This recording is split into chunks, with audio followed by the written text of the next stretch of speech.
భారతరత్న, భారత రాజ్యాంగ నిర్మాత, యుగసూర్యుడు, బడుగు బలహీన వర్గాల ఆశాజ్యోతి. ఈరోజు బాబాసాహెబ్ అంబేద్కర్ వర్ధంతి. మన మిత్రులందరికీ శుభాకాంక్షలు. మన బాబాసాహెబ్ అంబేద్కర్ గారు రాజ్యాంగం రాయడానికి 2 సంవత్సరాలు 11 నెలలు 18 రోజులు పట్టింది. ఈయన రాసిన రాజ్యాంగము 1950 జనవరి 26న అమల్లోకి వచ్చింది. మన ధర్మానికి మరణశాసనంగా రాసిన గొప్ప వ్యక్తి.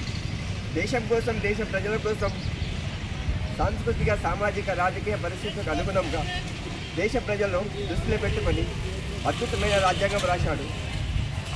ఈయన రాసిన రాజ్యాంగంతో చాలామంది తలరాతలు మారాయి. ఈయన రాసిన రాజ్యాంగంతోనే ఓటు కలిపింది. ఆ ఓటు ద్వారానే మనం నచ్చిన నాయకుని ఎన్నుకుంటున్నాం. గుడికి బడికి దూరంగా ఉన్న ప్రతి ఒక్క దళితుడిని ఒక తాటకు తీసుకొచ్చి మెల్తీ అని నీళ్ళు తాగిపించిన ఘనత మన బాబాసాహెబ్ అంబేద్కర్ది. చీకట్లో ఉన్న ప్రతి ఒక్క దళితునికి ఒక దారి చూపించిన బాబాసాహెబ్ అంబేద్కర్ గారికి ఇవే మా నివాళులు అర్పిస్తూ జై భీమ్, జై భారత్. మండల కేంద్రమైనటువంటి చేగుంట గ్రామంలో డాక్టర్ బాబాసాహెబ్ అంబేద్కర్ గారి యొక్క వర్ధంతిని ఘనంగా జరుపుకోవడం జరిగింది.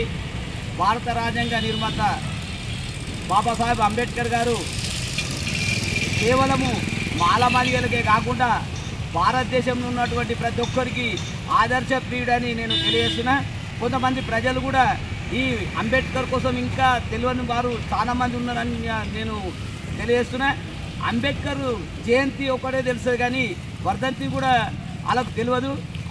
పై అధికారులు, ఆఫీసర్లు ప్రతి ఒక్కరు జరుపుకోవాల్సిన అవసరం ఎంతైనా ఉన్నది.